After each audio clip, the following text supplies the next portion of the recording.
আসসালামু আলাইকুম। এটি হাজীগঞ্জ বড় মসজিদ। এটি চাঁদপুর জেলার হাজীগঞ্জ বাজারে অবস্থিত। এটি প্রায় ১৯৩১ খ্রিস্টাব্দে নির্মিত হয়েছে। হাজীগঞ্জ মসজিদটি চাঁদপুর জেলার সবচেয়ে বড় মসজিদ হিসেবে ধরা হয়। এই মসজিদটির প্রথম উদ্যোক্তা ও প্রতিষ্ঠাতা হাজী আহমদ আলী পাটোয়ারী। মসজিদটি তৈরি করার সময় হাজীগঞ্জ বা এর আশেপাশের কোনো এলাকাতে কোনো ইট-ভাটা ছিল না। তখন মসজিদটির উদ্যোক্তা সেখানে একটি ইট-ভাটা তৈরি করেন।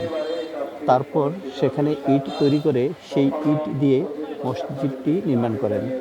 এছাড়াও তিনি মসজিদ নির্মাণের জন্য জাহাজ ভাড়া করে ভারতের কলকাতায় গিয়ে লোহার বিম ও মরমর পাথর কিনে আনেন। পরবর্তীতে মসজিদটির কাজ ১৯৩৭ খ্রিস্টাব্দের দিকে শেষ হয় এবং শুক্রবার দিন মসজিদে আজান দেওয়ার মাধ্যমে মসজিদটির উদ্বোধন করা হয়।